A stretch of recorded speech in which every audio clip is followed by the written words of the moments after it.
Ciao à tutti, je suis contente de vous retrouver. L'été a commencé et c'est pour cela qu'aujourd'hui j'enregistre du jardin.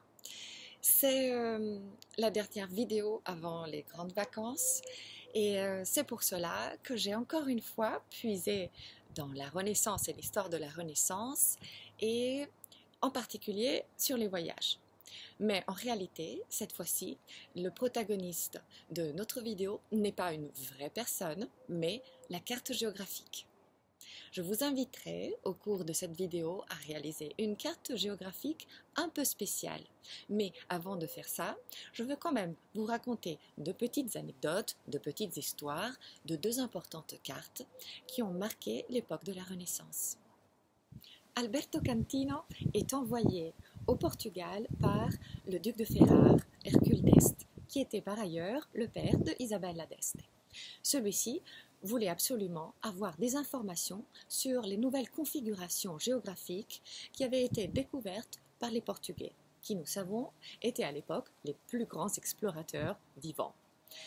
Alberto Contino était allé au Portugal sous la fausse mission de devoir acheter des chevaux, mais en fait il était un espion et arrive à faire recopier une carte qui appartenait à la collection privée du roi Manuel Ier, qui entre parenthèses était celui qui avait refusé de subventionner les voyages de Magellan. Bon, ça c'est juste un clin d'œil à nos passés vidéo. Et ben, il arrive à s'emparer de cette carte, de la faire copier, une carte qui d'ailleurs mesurait 2 mètres pour 1, elle était énorme, et il l'envoie donc en Italie au duc de Ferrare.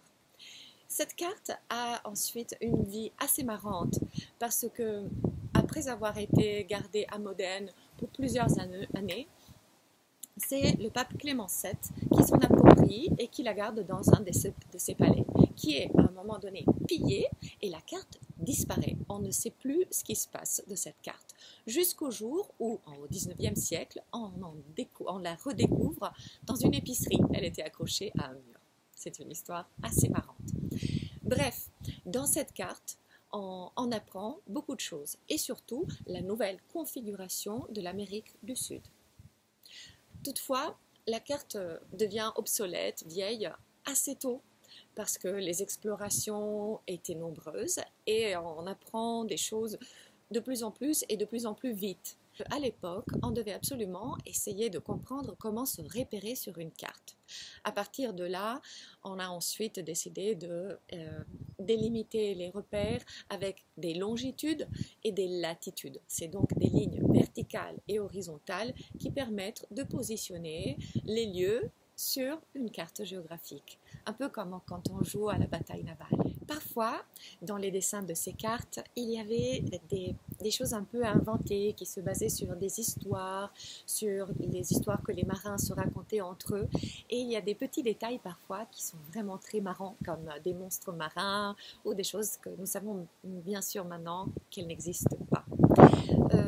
Au XVIIe siècle, on a aussi inventé une carte qui s'appelle la carte du tendre. Et c'était une carte qui représentait un lieu qui n'existe pas. Mais c'était un lieu qui représentait les états d'amour, des sentiments. Et les lieux qui étaient reportés sur cette carte, on les appelle comme si c'était des lieux vrais, mais en fait, elles représentent les sentiments, l'image, le symbole des sentiments.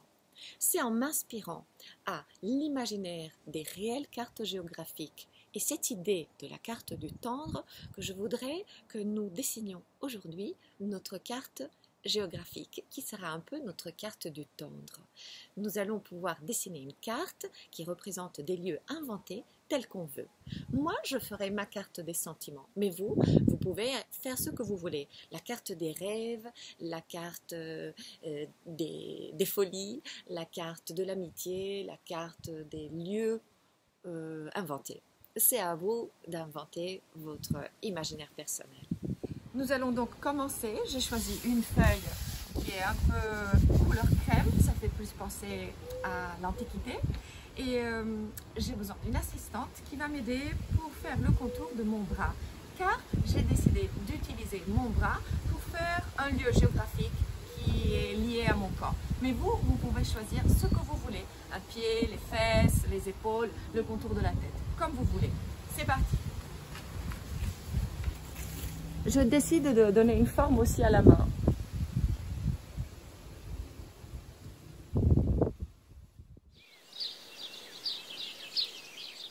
C'est parfait. Je vais quand même rajouter un petit volume qui correspond à mon omoplate. Il y a des petites salissures, irrégularités. Donc par exemple ici, je vais recomposer le trait et effacer la partie un peu irrégulière. Pour le reste, tout me semble bien. C'est parfait. Ah non, ici. Voilà. Très bien. Je vais utiliser du scotch masquant pour déterminer l'espace où vous allez ensuite dessiner votre légende. Car chaque carte géographique a une légende. Je coupe le scotch cette fois-ci avec les ciseaux car c'est important que ce soit un peu plus régulier et non arraché avec les dents.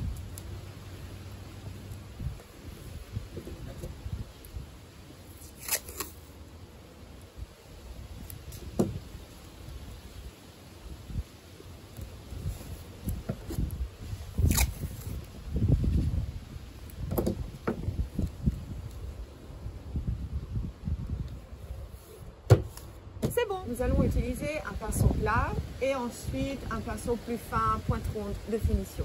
J'ai préparé ma palette avec du bleu foncé et du bleu clair. Si vous n'avez pas de bleu clair, vous pouvez rajouter simplement du blanc et ensuite mélanger les deux couleurs. Je mouille donc mon pinceau dans de l'eau et je prends le bleu clair.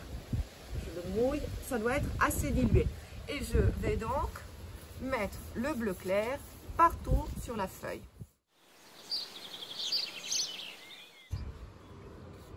Très bien, donc quand on est en proximité de petits détails, on change de pinceau, peut-être un peu plus grand, ça va aussi.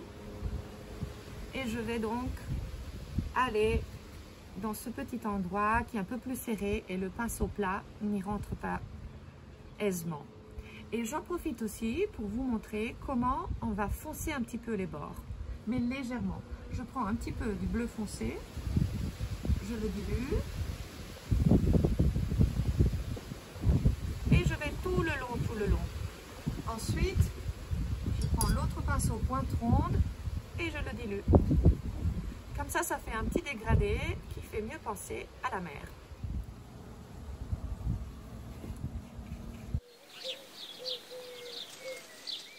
La mer a donc séché et c'est le moment pour dessiner tous les lieux de ma carte.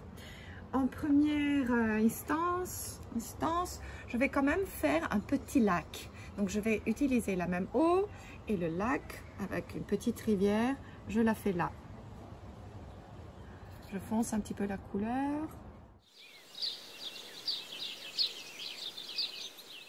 J'ai rajouté dans ma palette du marron, du jaune, du rouge. Mais vous pouvez mettre les couleurs que vous voulez pour vos lieux.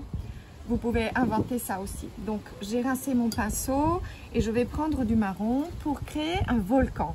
Car j'ai décidé que ici, il y a un volcan. Donc, je vais faire tout en marron.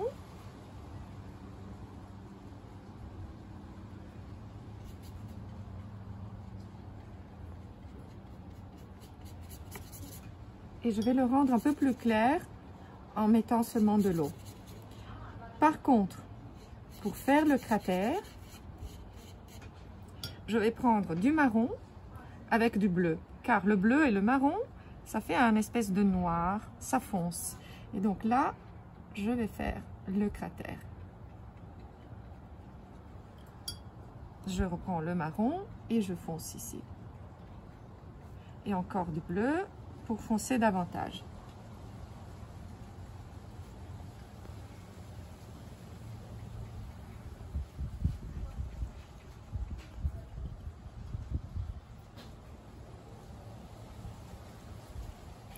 Très bien. Ok. Ensuite, je vais estomper avec un peu de jaune.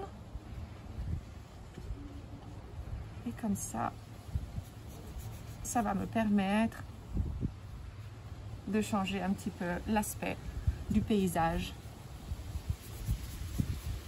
J'ai le jaune, donc pour faire le vert, il suffit que je prenne un peu de bleu, un peu de jaune et j'ai le vert. J'essaye de rester assez diluée quand même.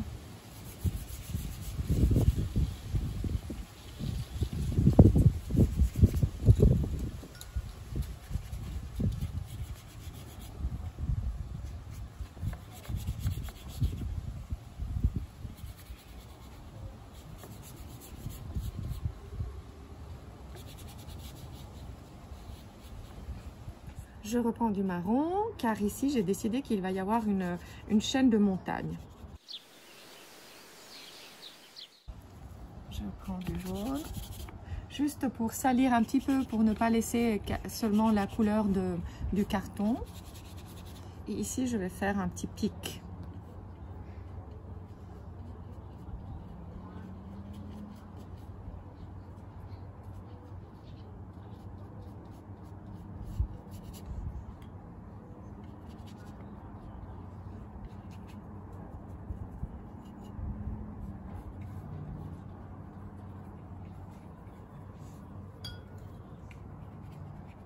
Je vais prendre un petit peu de rouge et le mettre ici pour indiquer comme s'il y avait un petit peu de lave, ça me fait rire. Et en plus, ça va foncer un petit peu le marron. Et là aussi, je vais mettre un petit peu de rouge, c'est pas mauvais.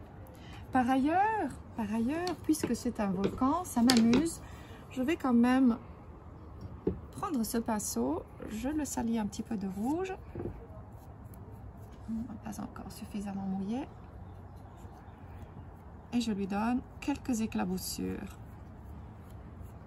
Vous avez vu comment je fais? Je prends le pinceau et je lance la couleur. Vous pouvez le faire aussi avec une brosse à dents. C'est très bien. Le fond a très bien séché. Je vais donc prendre mon pinceau noir qui a de l'encre de Chine. Vous pouvez prendre un pinceau et le mettre dans de l'encre de Chine ou utiliser simplement un feutre noir. Je vais donc faire le contour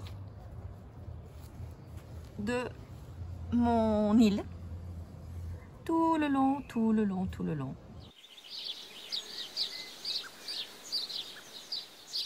Une fois que le contour est fait, je vais rajouter des petits éléments qui vont faire comprendre le type de paysage que nous avons. Par exemple ici, où nous avons des montagnes, je vais dessiner des petits symboles de montagne. Je fais donc des formes de montagne avec des petits traits pour indiquer comme une zone d'ombre.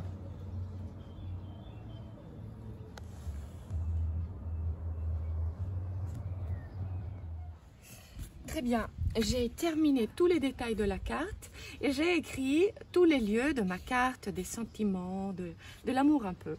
J'ai utilisé une typo un peu spéciale car aux lettres normales, aux lettres capitales, j'ai rajouté des petits empattements. Et donc ici, j'ai l'océan des rêveries, la plage des fous rires, la forêt de l'insouciance, la mer de l'amitié, la plaine des souvenirs, le promontoire des mots soufflés à l'oreille, le plateau des envies, la baie des câlins, la baie des guilis, le pic des amoureux, la vallée des bisous, le mont du pourquoi, le gouffre de la jalousie, les montagnes des parce-que. Il y a un temple, le temple du moi, deux villes, le jeu et le toi, la côte de la liberté, le lac du temps perdu, la mer du demain, le volcan de la rage et la falaise des incompréhensions. Il me manque un mot pour cette forêt, un nom. Vous mettrez quoi, vous? Vous avez vu ici, j'ai aussi rajouté le carré avec la légende. J'ai fait un petit contour au feutre rouge et j'ai mis les symboles que j'ai utilisés sur la carte. Notre vidéo est terminée, j'espère que vous vous êtes amusés. J'ai adoré passer mon temps avec vous, encore une fois. Je pense que ma carte, je l'accrocherai dans ma chambre. Il manque un nom, je crois que je l'appellerai l'île des émotions ou des sentiments, je ne sais pas encore. Et je vous invite bien sûr à utiliser aussi une feuille plus petite, car mon bras est grand, mais le vôtre il est plus petit. Et aussi, si vous voulez, avec un crayon de papier, vous pouvez dessiner les longitudes et les latitudes pour placer différents éléments et pourquoi pas des petits poissons, des petits bateaux un peu partout. Je vous dis donc au revoir et passez des bonnes vacances.